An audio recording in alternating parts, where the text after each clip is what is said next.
This sold out in 7 hours. The whole thing. You can't get it. It's 25 bucks. 25 bucks on eBay. And I've got one. And you know what? It's darn good. And that's because what? That's some delicious pumpkin spice spam. In this environment, it makes sense to fall back on safe, consistent companies. Is there anything more consistent than Hormel Foods, the maker of Spam? Not to mention Jenny-O Turkey and Skippy Peanut Butter, Applegate Farms Organic Deli Meats, Justin's. Wow. Today, Hormel held a major investor meeting in New York City. But even though they told a good story, the stock got hit anyway. I think that's wrong. Don't take it from me, though, or from my teriyaki Spam that I've got. Earlier today, we checked in with Jim Snee, the chairman and CEO of this great American company that is Hormel Foods. Take a look.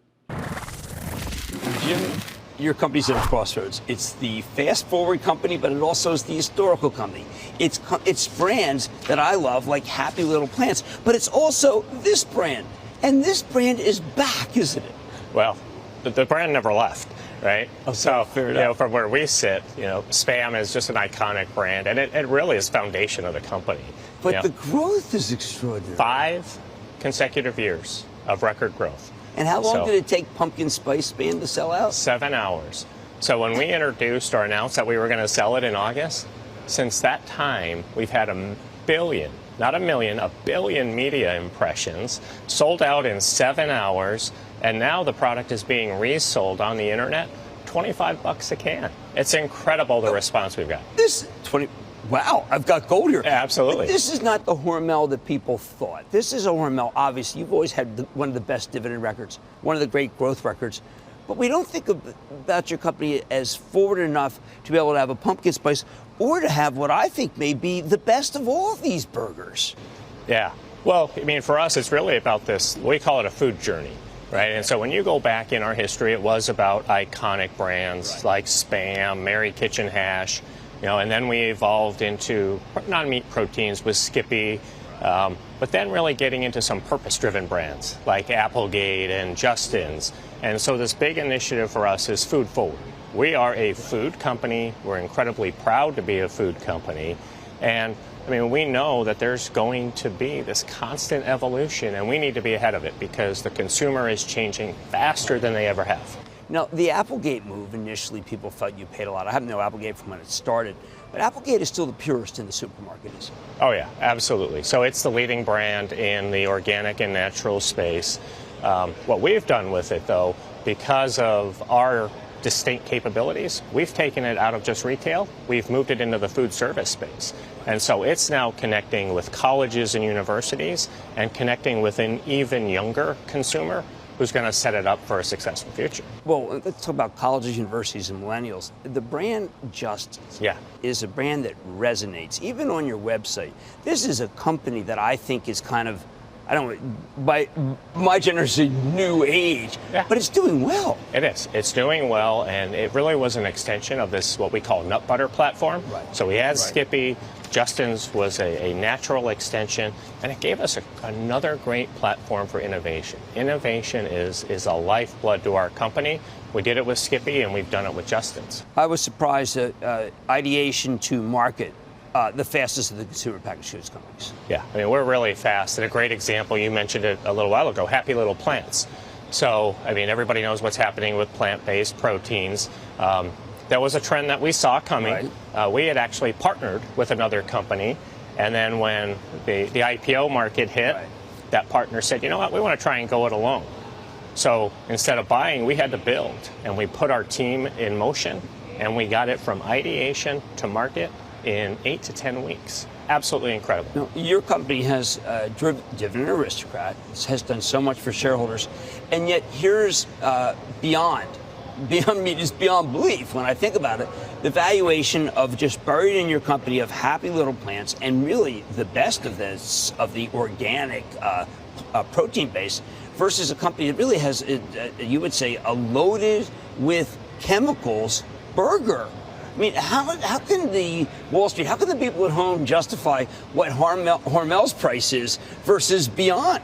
Yeah, it's hard, right? It's all about the consumer. Right. And so there's no arguing that the consumer is more curious about plants than they ever have been. Right. And so, when it comes to valuation of the company, all we can worry about is ourselves. And it's about how do we grow our business organically, how do we innovate, and how do we continue to make disciplined acquisitions. Now, there are two elements that you can't control. One is price of avocado, because look, guacamole is a huge business for you. And African swine flu. Talk to me about the cost inputs of those two. Yeah, so in our third quarter, we had a run-up in avocados that compressed margins. But, that's a short-term blip, right? Okay. It is about the consumer demand and the strength of the brand. Right. And so wholly guacamole is well-positioned for the future.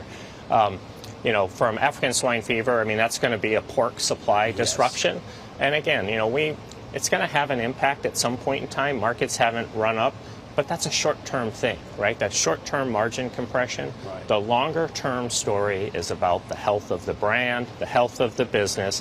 We'll get through all the noise because we've got amazing brands. Can the Chinese bid up the price of pigs to the point where it's going to hurt you?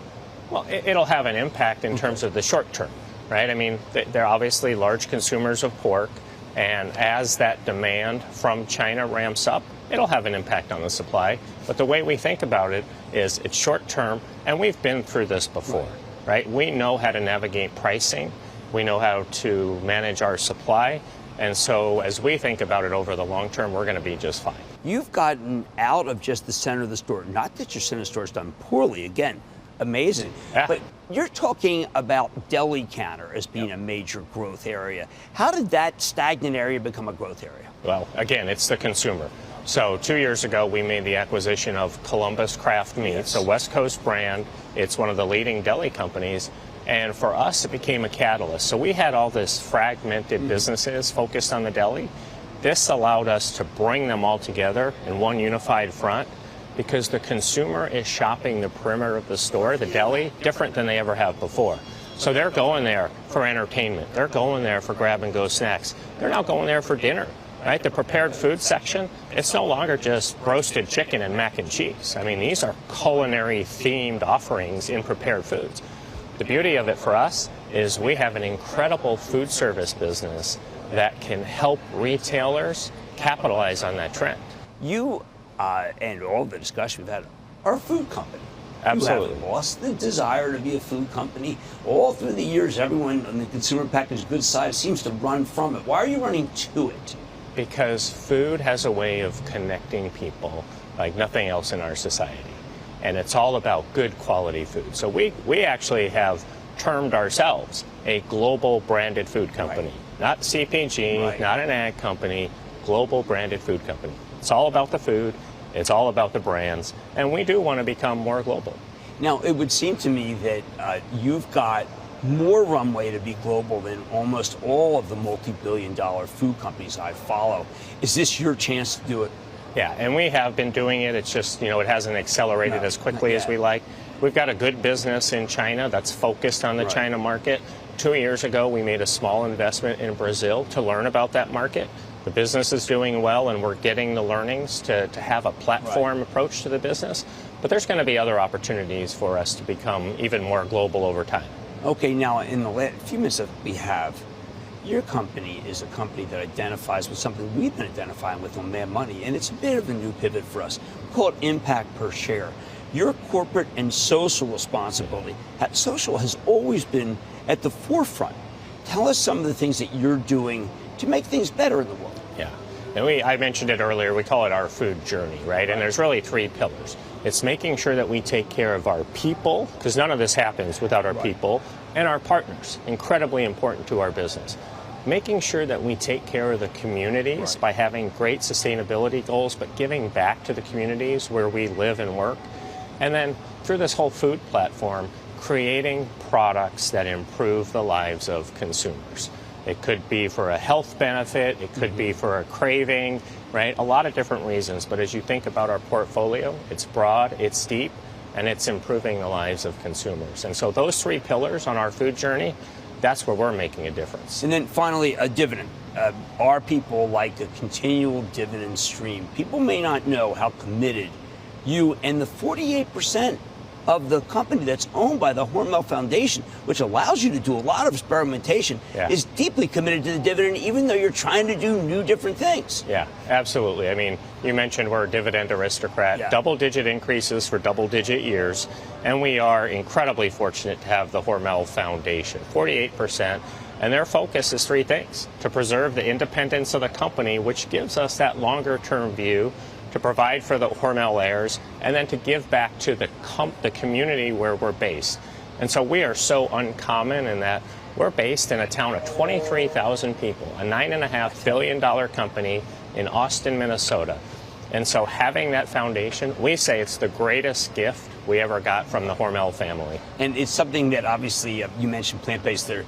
A company walked away from partnering with you, and it didn't seem to matter. Who was that? Well, it doesn't matter who it was, but when they saw the IPO, the valuation that they thought they could get on their own, right? And so we wished them well, and then we put our resources to action and said, okay, we're no longer going to partner or buy. We're going to build this thing. And so we've got the first entry, we've got customer acceptance, and now we're expanding the line. The other thing that we're doing is we know that consumers experience these new trends in food service for the first time. And so our well-developed food service business and having happy little plants engaged there is going to be an incredible opportunity for us. And food service plus to me, the invention, the ingenuity is making so even this global trade turmoil doesn't impact you guys. Yeah, I mean, not to the degree that it does some others. Yes, absolutely. Well, I want to thank you so much for coming on and being faithful to Mad Money. Absolutely. I know the company has been, and we love dividends, we love growth, we love honesty, we love sustainability. That is all what you give us with Hormel. I want to thank Jim Snee, who's Chairman, President, and CEO of Hormel Foods. Sir, thank you so much for coming on the show. Jim, always a pleasure. Thank you. Don't miss a second of Mad Money. Follow @Jim Cramer on Twitter. Have a question? Tweet Cramer. #MadTweets. Send Jim an email to madmoney@cnbc.com or give us a call at 1-800-743-CNBC. Miss something? Head to madmoney.cnbc.com.